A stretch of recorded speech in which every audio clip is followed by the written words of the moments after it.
সব সময় তো আর একরকম বিরিয়ানি ভাত খেতে ভালো লাগে না, তাই ভিন্ন রকম বিরিয়ানি খাওয়ার চেষ্টা করলাম। আজকে আমি কাচ্চি স্টাইলের বিরিয়ানি ভাত রান্না করলাম। এর স্বাদ কিন্তু অন্যরকম।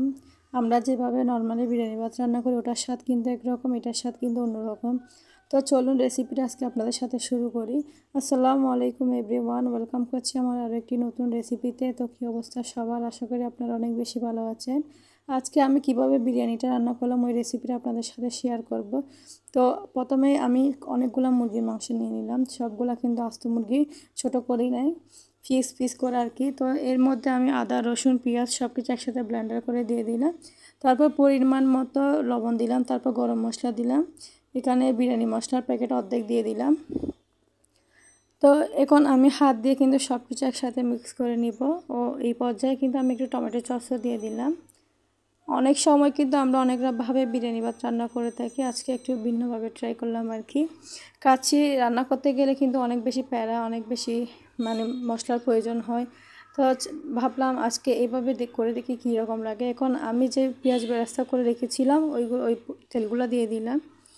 তো এগুলো দেওয়ার পর হালকা একটু আমি হাত দিয়ে আবার করে নিয়ে তারপর পানি দিয়ে কিন্তু আমি রান্না করতে বসিয়ে দিব। আপনাদের হাতে যদি সময় থাকে এগুলো এভাবে চাইলে ম্যারিনেট করতে পারেন। তো এই পর্যায়ে আমি কিছুটা পানি দিলাম, তারপর পোলাও পাতা দিলাম, তারপর কিছুটা বড় বড় টুকরা করে আলু দিলাম। আলুগুলো আমি কিন্তু ভেজে দিতে চেয়েছিলাম, কিন্তু আমার পরে হাতে অনেক সময় ছিল না, তা এভাবে দিয়ে দিলাম, বড় বড় টুকরা করে দিয়ে দিলাম আর কি। এভাবে আমি মাংসটা বসিয়ে দেওয়ার পর এখানে আমি পরিমাণ মতো চাল নিলাম, চালটা আমি ধুয়ে নিলাম, এগুলো আমি রান্নার রেগুলার চাল এগুলা। তো এদিকে আমি গরম পানির মধ্যে লবণ আর সয়াবিন তেলটাও দিয়ে দিলাম। তারপর এখানে পানি দিয়ে কিন্তু আমি এলাচ দিলাম, দারচিনি দিলাম, তেজপাতা দিলাম, ওগুলা দিয়ে কিন্তু ওই যে হাফ করে সিদ্ধ করে নিব আর কি। তো যেভাবে আমরা কাচ্চি করার জন্য সিদ্ধ করে নিই সেমভাবে কিন্তু আমি এটাও করে নিলাম। আর চালগুলো কিন্তু আমার রান্নার রেগুলার চাল, ওইগুলা আমি যে ডেক্সিটা এগুলো করবো ওই ডেক্সিটা আমি হালকা গরম করে নিলাম। আর চালগুলো কিন্তু আমি পানি জড়িয়ে নিলাম, আর পানি দিয়ে কিন্তু ধুবো না, ওইভাবে গরম করে রেখে দিব। এখন নিচে দিয়ে আমি কিছুটা ঘি দিয়ে কিন্তু গরম করে নিলাম। এরপর কয়েক টুকরা মাংস, আলু সব কিছু একসাথে দিয়ে দিব এক পর্যায়ে। এগুলো দেওয়ার পর আমি হালকা কিছুটা ঝোলও দিয়ে দিলাম। তারপর এই পর্যায়ে আমি কিছুটা চালগুলা দিয়ে দিলাম, যে চালগুলো আমি হালকা সিদ্ধ করে রেখেছিলাম। ওগুলো কিন্তু প্রায় বাত হয়ে যাচ্ছে ওই রকম আর কি, 90% আর কি। তো এইভাবে দেওয়ার পর এই পর্যায়ে আমি আরও কিছুটা মাংস দিয়ে দিলাম। এখন মাংস সবগুলো দেওয়ার পর এখানে আমি কাঁচামরিচ দিলাম কয়েকটা, পোলাও পাতা দিলাম, পেঁয়াজ বেরেস্তা দিলাম, তারপর কিছুটা কিশমিশও দিয়ে দিলাম। এবার সব চাল কিন্তু আর ভাত যেগুলো ছিল সবগুলো একসাথে দিয়ে দিব।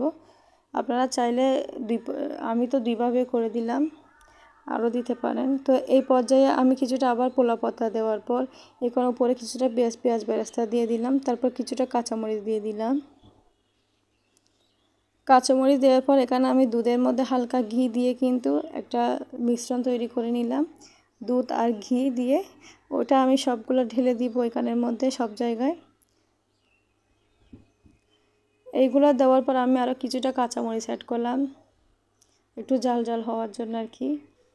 তো এইভাবে করার পর আমি কিন্তু এটা দমে দেওয়ার জন্য রেডি। তো এখন আমি একটা ঢাকনা দিলাম, যেটা ঢাকনা একদম পুরোপুরি এখন একটা থাবার মধ্যে কিন্তু আমি হালকা আছে, প্রথমে আমি ফুল আঁচে করে রেখে দিলাম, তারপর 30 মিনিট কিন্তু আমি হালকা আঁচে রেখে দিলাম। এরপর মাঝে মাঝে আমি একটু নেড়ে চেড়ে দেওয়ার পর একটা পলিথিন দিয়ে কিন্তু এভাবে করে দিলাম।